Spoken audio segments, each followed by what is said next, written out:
Welcome to Musicians and Beyond, where we bring you the backstage info on the life, the lyrics, and the long journeys of the music industry. I am John Sarabian. I'm sitting next to the best co-host in the world, Mark Lawhorn. And Mark, you set up today's interview, and what a guest this guy is. I mean, we've had guys that can tell stories. This guy's whole life is telling stories and has been 45 years of telling stories about rock musicians and the concerts that he attended, the shows, backstage and beyond with Jim Sullivan. Wonderful guy, great writer, obviously been with the Boston Globe for many, many, many years, and now out doing his writing his own books, volume 1 and volume 2 of that series. Great stories, interviewing hundreds and hundreds of musicians over the years. Yeah, and they're not just regular musicians, Mark. They are A-list musicians.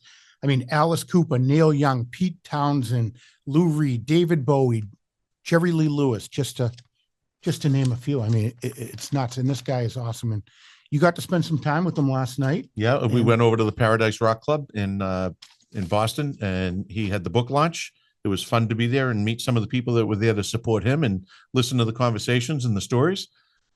Yeah, I can't wait to. And forget about us talking, Mark. Let's get the guy on. Let's get Jim Sullivan. Big Jim Sullivan. Big Jim. Have a copy of the book, The Galley, right here. All right, and we got you two matching. There we go. Good. Love to see that. Yeah, you've been a busy guy promoting your book. Actually, your books, 2 books. It has been promotion season. Yeah, that's a great thing, though. Oh, it's fun. Yeah, I mean, it's it's funny when you guys got in touch late last night. I was just sort of tired. I was like, oh yeah, right, got another one of these. But when I got up today, I was like, going, oh yeah, this will be good. I'm getting my game face on here. So, right. And this isn't just another podcast. This is Musicians and Beyond. This is not just another podcast. Plus, it's the only podcast I've done with Beyond in the title. Right? Okay, so there's that synergy again, right there. There you go. Yeah, we got something going on. So, Jim, you've been in the journalism field for 45 years. You must have seen it all. A little more than 45, to be honest, because I started. I was a columnist for the Bangor Daily News when I was in college, so I would have been 20, and I wrote for the college newspaper a little bit before that. So I guess we would say about 47 years, call it, say. How's that? Yeah, coming up to the time you've paid your dues. What made you want to get into journalism? Well, it was something I found out I was pretty good at some point, probably in college. I mean, I did do my high school paper, as many people do, tried a few things. And also, it's a case of narrowing it down. What else am I good at? Maybe not so many other things. And, I'm not a good musician. I picked up the bass. I thumped away at it for a while, took lessons, quit, didn't have the patience, didn't have the dexterity. And then also thought, even if I got good, even if I was a good bassist and was in a good band, what are the chances I could actually do this for a long time for a living? And the chances are they're pretty low, as you probably well know. And, one of the other things you kind of learn along the way when you're talking to musician friends who have been doing this for a long time is that, even if they're out there making a living at some level, it's a grind. And the travel gets not as much fun. I mean, fun when you're in your 20s, a little less in your 30s, and then it goes from there. Yeah, can you imagine being the Rolling Stones doing it right now at their age? Oh yeah, and Aerosmith and Tom and Joe are actually friends of mine. They're both in the book, the first book, and their plan when they do get back back in the saddle, so to speak, next year is to take. It's a 3-day off thing, concert, day off, concert. And they're pacing it that way to do what they need to do. But keep in mind, too, this is a luxury band touring at the highest level. Bands that are not at that level, that are at a club level and have been at it for so many years, they're traveling in a van. They're sleeping in Motel 6s if they're lucky. And, that's a difficult life. I mean, I respect people who've chosen it, can keep at it, and the music that means that much to them that they want to do it. But it ain't easy, When we started this project, me and my publisher editor, Ira Robbins, basically I kept writing chapter after chapter and turning them in. And he kept saying, "This is really good." And the next one, "This is really good." So there was this positive feedback loop coming, and I just didn't stop. And at one point we realized, or kind of simultaneously, we got a lot of stuff here. This is like a doorstop of a book. So we decided to break it into two. And then it was a case of how do we define these two books? And the classic and modern terms are a little bit maybe specious, but basically the first book is artists who started in the 50s, like Jerry Lee Lewis, Roy Orbison, Darlene Love, Tina Turner, into the 60s, Ray Davies, Pete Townsend, many more, Marian Faithfull, 70s, early 70s, Warren Zevon, Richard Thompson. And then the next book, the one you're looking at here, volume 2, pretty much is mid 70s and beyond, up through whenever, really up through the 90s, I think would be where the cutoff point kind of is. But the idea there, it happened to fall into the era that we know as punk, post-punk, and new wave music. So much of that is there. What gave you the idea to finally do the book? What brought that about? Nagging. Facebook friends have noted that I posted bits of stories here and there on birthdays or death days or something to trigger it. And the trail will often say, "You've got a lot of good stuff here. Shouldn't you do a book?"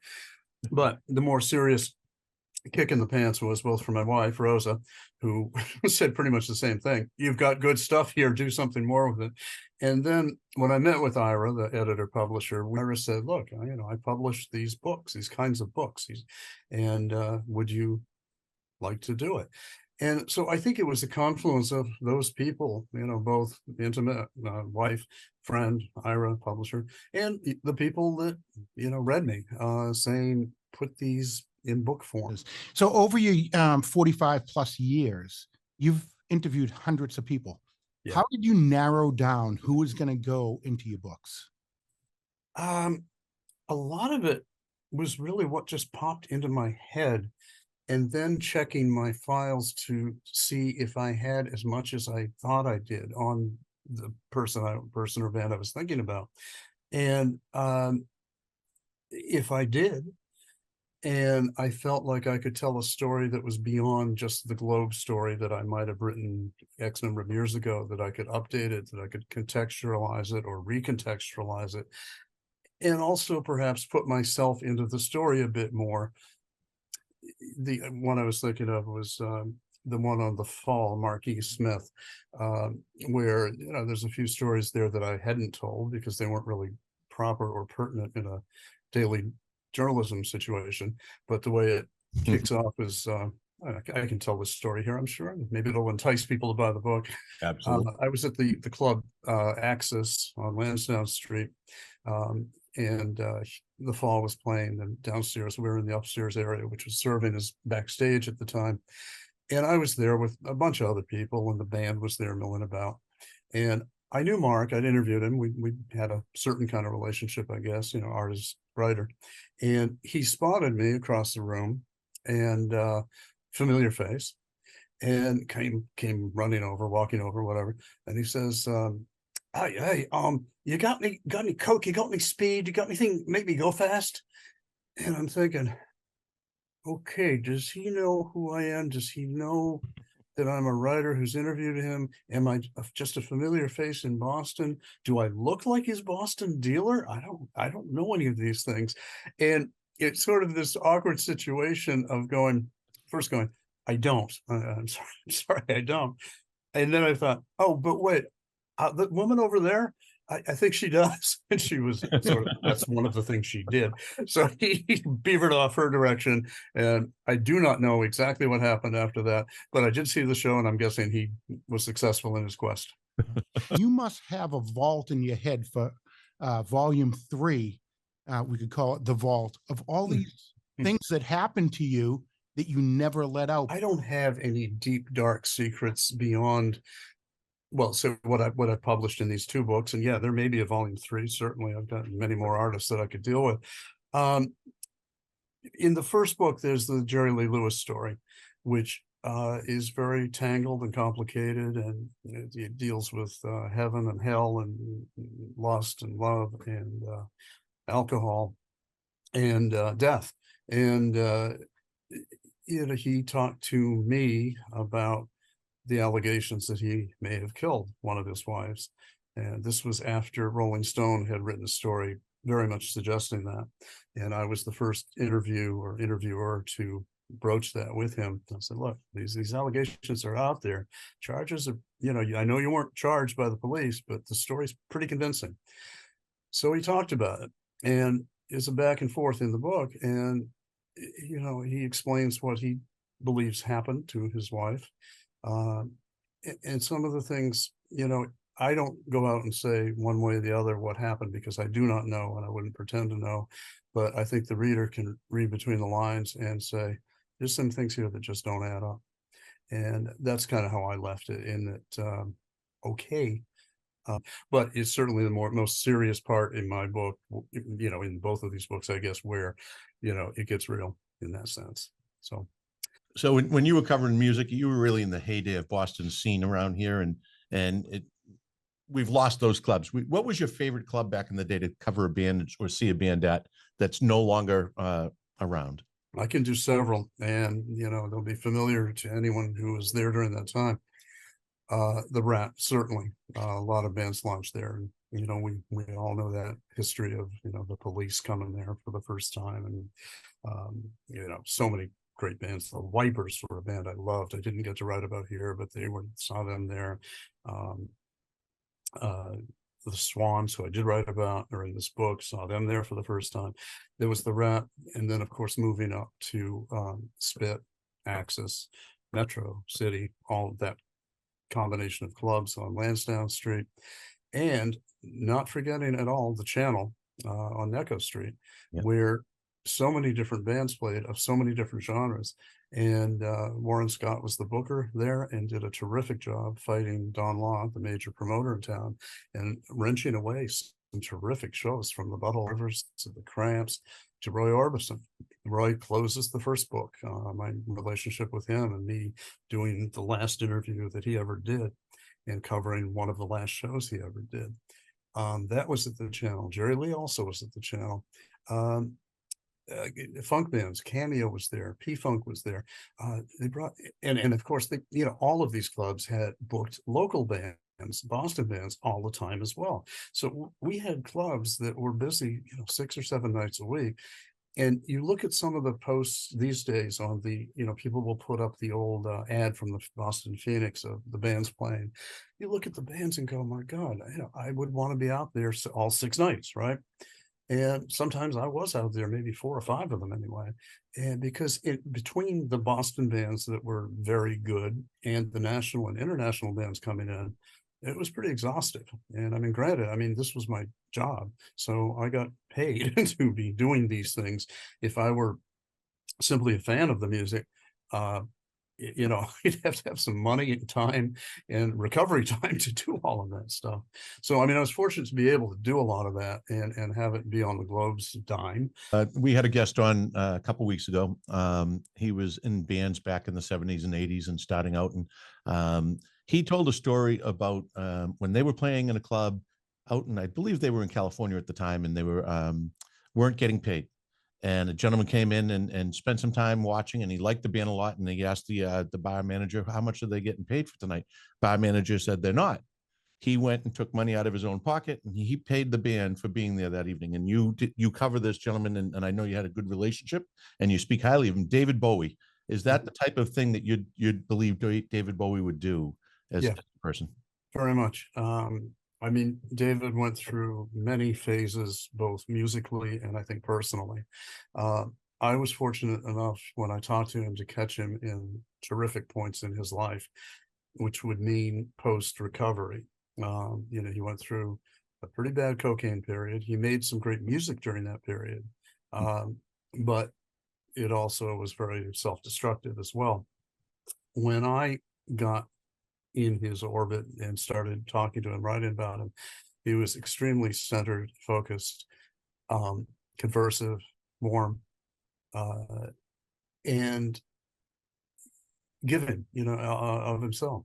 And he was somebody who was on a continual quest to make music and discover music. And I made a sort of a joke about this. There was a cartoon in an English paper that had him as sort of this vampire who would sort of descend upon scenes in various clubs, subcultures, and kind of pick from them and kind of pick what he wanted and then weaves them into his new music. And Bowie, to his credit, laughed. He said, "Well, it's not really. Maybe that's not so far from the truth. I do some of that." And one of the things I really liked about talking with him over the years was his he was, yes, of course, if you're doing an album, if you're doing an interview with somebody in a major newspaper, you're doing it to promote a tour. An album is a transactional element that's at the base of it, no question. But he was more than willing, more than happy to go off track wherever the interview went, and it didn't go, "I don't want to talk about that," or "Let's stay on the new album," or anything like that. He would consider questions that came up from me that were a little off whatever the beaten track might have been. So in terms of Bowie, yeah, that seems very much in character with him. Yeah, been part of all that. In that vein, and comparing the artists that you've looked at and the diversified portfolio you have of interviews, is there someone that you never had the opportunity to interview that you wish you had? I was asked that the other night. I sort of drew a blank, and I said, well, I guess maybe the Stones. I have not interviewed the Stones. My colleague at the Globe, Steve Morse, did whatever Stones interviews there were to be had, and that was fine. I mean, they were his baby, and I was like, stay at it. Me, I had the Kinks and the Who, and Warren Zevon. I did. Steve covered Zevon too, though, actually. But Bowie, there were many artists that I was very happy to have that inside route with, I guess. And some Steve and I shared. I mean, we were both big Neil Young fans, so I did some of the Neil stuff, and he did some of the Neil stuff. We had a good overlap, both where we had different tastes, came from different points of view. He was a generation up from me, so his roots were somewhat different than mine. And it was interesting because we differed on some things. We argue good naturedly really about it, and other things we were just in complete sync with. So that. You mentioned one of my favorites, and in the book, you get the feeling he was one of yours, Warren Zevon. Yeah. It's just an amazing musician in person, and what a legacy he's left behind. That's probably the deepest chapter in either of the books, and he's the person I knew best, I think, of all the people in the books, both socially and musically and professionally. And it's the chapters fleshed out not just by talks with Warren over the years, but with his ex-wife Crystal, who wrote the book about him with his blessing, which was warts and all, believe me. And talking to his friend and collaborator, the novelist Carl Hiaasen, he's in the book. Jorge Calderon, collaborator, he's in the book. And all of these people chipping in and talking about what it was like to work with Warren and live with Warren, and his many, many moods. A couple of the other guys, Boston guys, Sean Slade and Paul Calderay, who produced one of his records, and they had stories to tell about the good Warren and the bad Warren. And they said you never knew who was going to open the door that day. And the bad Warren was no fun to be with. The good Warren was a lot of fun to be with. I mostly got the good Warren. There was one point where I didn't, and that's in the book. But in his story, there's a lot of triumph and a lot of failure, and I'm sure it ate at him that he was not more successful than he was. I certainly thought he should be, but I don't. That's not my end of the world. I comment and criticize. I'm not good at predicting who's going to be a megastar and who isn't, or who should be and who isn't. And Warren wrote songs in so many different manners. The humorous, the grisly, the romantic. I mean, he did so many different things well. And not every album was a gem, definitely, but many were. And he went out with a great record. And that was very, as you read in the book, it was a very difficult time in making that record. Yes, he was ill. He knew he was ill. He knew he was dying. And he also had gone back on alcohol and I'm not sure what drugs, but probably some drugs. And so, Jorge had to kind of get him through that and try to get him to a point where he could, sing and record and, not go out, who's going to die. But the idea was, don't go out bad. Don't go out like the bad Warren Zevon that used to be. And I think, at least according to them, he kind of righted the ship before it all went down for good. Yeah, I think the documentary says a lot about, how other musicians felt about him and going there to play on that album. And, like great artists whose work became more famous and more valuable once the artist died. Warren Zevon's legacy grows and grows and grows more and more with every year passing. I think it does. And I mean, there's that perennial battle about can he get in the Hall of Fame and, should he, that would, so opening up the whole Rock and Roll Hall of Fame thing is a whole other kettle of worms. So let's not even go there. I guess I would say simply, if it exists, if you believe the Rock and Roll Hall of Fame should exist and honor people who were great, yes, Warren Zevon should definitely be in the Rock and Roll Hall of Fame. Here. Yeah. Slade was your first rock? Yeah. And they called you Big Jim Sullivan. Big Jim Sullivan, that's right. He's not with us any longer, but he was a very famous, not in the US, but in England, a very famous session guitarist. Look him up on Wikipedia and you'll see all the number of people whose sessions he played on. And didn't know him. I know Jim Sullivan's a fairly common name, that much I get. But I'm being introduced to them. And, I wasn't particularly big. I was normal size, weight, height. And, but they kept going, oh, Jim Sullivan, big Jim Sullivan, big Jim Sullivan. Okay, fine, guys. I guess that's a good thing. There wasn't a mean thing at all. They're welcoming me in. And it was only, years later where I realized, oh, that's what they picked up on. And, however, whatever their relationship was to the real big Jim Sullivan or his music, they connected me with that. And that was part of the welcome into their circle, if you will. And it was my first rock interview. They were not stars in America. They never were, but they were huge in England. The best entree into the world that I would later inhabit that I can imagine. And when I was starting to do this book, I got back in touch with Dave Hill, the guitarist for Slade, and we talked a little bit about those days. And that's in the intro to the book about, Slade's time in America, what went right, what went wrong. And, Elton John telling them, I can't understand why you're not huge stars. And them going, no, we don't get it either.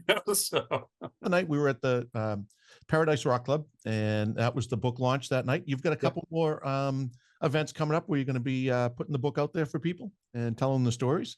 Tell us about I've got things coming up. I have an event called Earful, November 7th. That's at the Burren in Somerville. And that's it's a music and reading series that's been done for a number of years. And I've written about it as a writer. Now I'm part of it, which I'm very honored to be. It's me, Mark Leibovich, the other writer, Ted Leo, musician, Courtney Swain, the other musicians. So there's 4 of us, and we each have about a half-hour time block. And I'm in the process right now of selecting what I want to read from the books to try to figure out what's the best, most impactful thing I can do in that amount of time. I also have City Winery in their Haymarket Lounge. That's on November 13th. It's going to be hosted by David Bieber, David Bieber Archives, and a longtime friend, former WBCN, former WFNX. And he will be, I'll be doing some reading and he'll be doing the QA with me there. And that is a sort of a wine pairing and book purchasing event, should you choose to do that. The last thing right now is at the Brookline Public Library, November 16th. All these things are at 7 o'clock, by the way, too. And that is free, open to the public.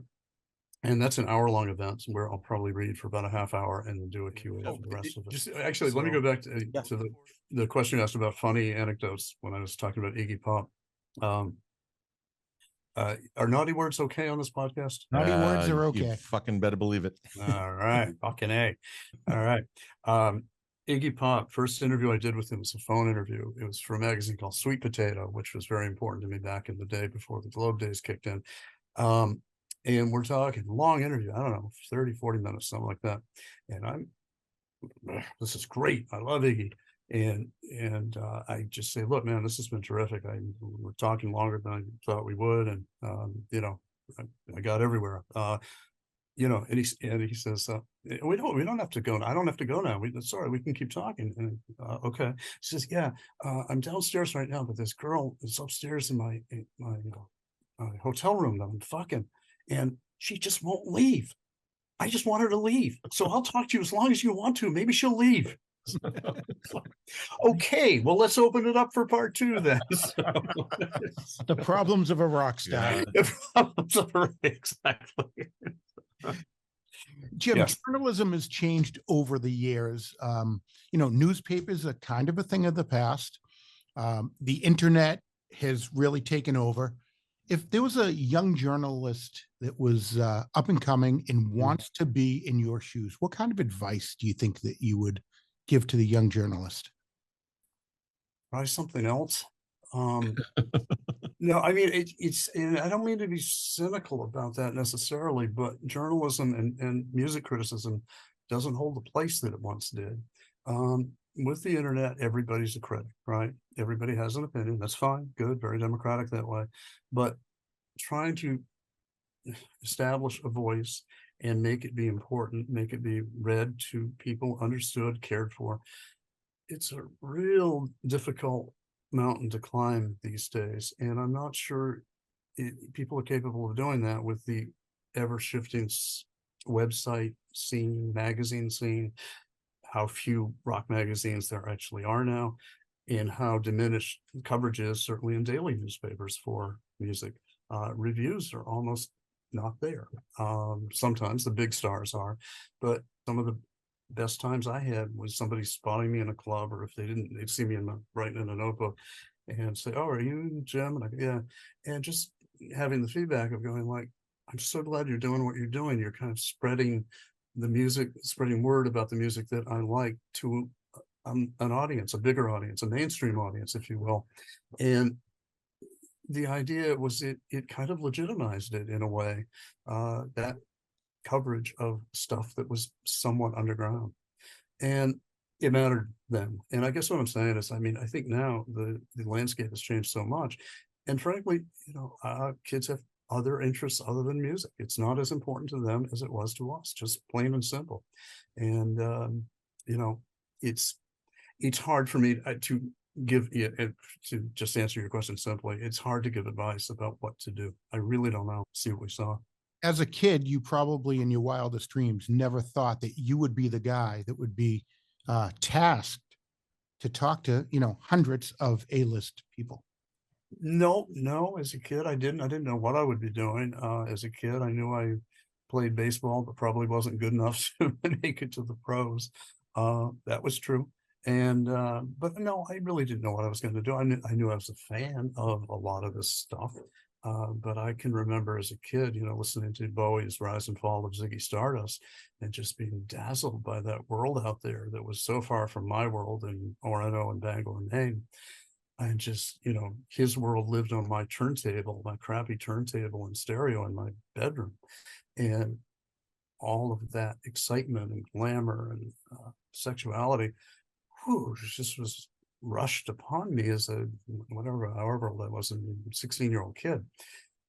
So you skip ahead, to me being with Bowie, face to face and talking serious stuff with him. Yeah.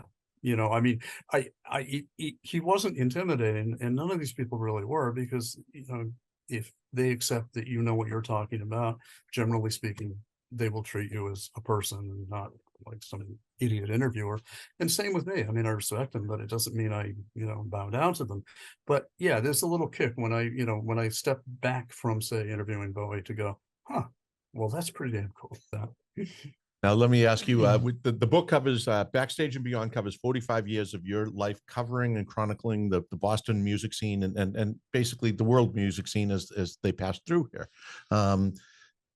You talked about adding credibility to things because of what your body of work has brought you. What are you doing nowadays? I know, we talked to a friend of ours, Rob Sisti. He's the one that made the introduction for us here.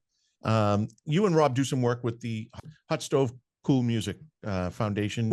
What was that like covering that group after years of being, covering the musicians that came through Boston, now covering that foundation and the events that they do? What's that like? And who are the musicians that you've enjoyed meeting through that? Well, Hot Stove, I mean, has this local core of, Bill Janovitz and Kay Hanley, Ed Velasquez, and Peter Gammons, of course, helms, the thing. He's a friend and, former Globe colleague.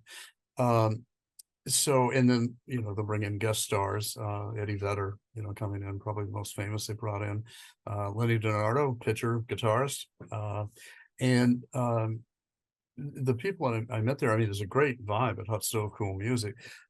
It might have been better in the earlier days when some of the Red Sox participated in it. It was a little wilder and more fun, and to see Johnny Damon getting up on stage and getting a little drunk and Bronson Arroyo. Bronson Arroyo playing. Yeah, there's no Red Sox there anymore because the Red Sox don't live here in the off season. That's true. They live in Florida, they live in Arizona or something. So that element isn't there anymore. I mean, it's still a very good event. It raises a lot of money for a good cause. And, something I've been happy to be a part of for so many years. I mean, I haven't been to or covered every one, but a whole lot of them. And they kind of blur together. So it's sort of like, oh, let's see, what have I seen? Who have I seen there? So reeling back, it's like, I'd have to look at my notes, as I so often say when people. That's how I feel when I try to remember my kids' names now. Well, I'll tell you this, sometimes I'll be talking to somebody about a band and they'll say, what do you think of them? And I'll go, I've never seen them. And then I'll reconsider and go back home and look at my files and go, not only have I seen them, I've reviewed them maybe like twice, so it's like, okay, I mean, there are hundreds and hundreds and hundreds of bands, and you cannot be expected to remember each and every one. I certainly don't. I'm glad I have notes and files to remind me that I was there. It's great that he was able to put all these stories that the normal person like you and I wouldn't know. It's great. I mean, he lived it and he was able to tell us. It's an interesting life, that's for sure. It has been that. Yeah. I mean, the one of the good things about journalism in general, I think, and one of the reasons I probably got into it, not just music journalism, but journalism to begin with, is that the job changes every day. And yes, you may be writing the same words, you've used these words before and that structure and, maybe these ideas, but the subject matter changes and the perspective changes. And, there is a certain familiarity, but there's a challenge each and every time. And when you add the music element to it, yeah, I mean, you're writing about, maybe music is the catch-all for what you're doing, but there's so many different ways to write about that, so many different approaches. So when I cover something now, I mean, it's, sort of starting fresh in a way, sort of like, okay, how do I explain what I'm taking in, who I'm talking to, or what I'm saying? Yeah. So it's got to be a lot of work going out there and pushing this book and getting out in front of people and telling the stories.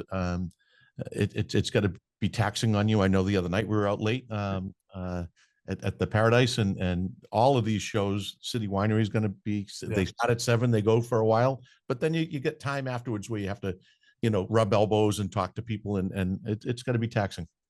It's taxing, but any complaints I have, it's like, it's taxing in a good way. Come on, look, you're the center of attention for a while, and I mean, to complain about that is a little bit, it's a little dicey. It's like, hey, please stay away. It's like, it's like rock stars who suffer and struggle for fame. They get famous and go, keep away. I don't want you around. Hey, what did you work for? Oh, right, to be famous. Well, sorry, part of it is so. Yeah, so what you asked for. Right. No sympathy needed. I'm fine. I hope you're getting the time where you can go out and relax and maybe do a little golfing, do a few things with Rosa and enjoy it. And as a matter of fact, we have a walk coming up this afternoon in our local park after I'm done here with you fellas. As much as I'd love to talk to you all afternoon, we've got a little walking to do, and there is a golf game tomorrow. So, Fantastic. Well, listen, one of the things we're going to share with you when we're offline is we've got some friends that do another podcast. It's Another Sunday podcast, Jerry Davila and Debbie Catalano. They would love to sit down with you. I think you'd fit right into their podcast themes, and I think it'd be a terrific conversation, and it will help get your book into another piece of the audience. So happy to do it. I'm sure it's been awesome that you took your time out of your little book tour and your family life to hang with Mark and I today. And we one thing that we try to end the show, and we'll let you get out for your walk and then get the clubs all ready and cleaned up to go tomorrow. But we like to think that every time we have someone come in the studio, Zoom in, sit down with us, have a conversation, that through that we've gained a new friend, and would like to think that we are now friends with Big Jim Sullivan, and we thank you for taking some time and spending it with us. Thank you. Yes, I think we are. Thank you very much. And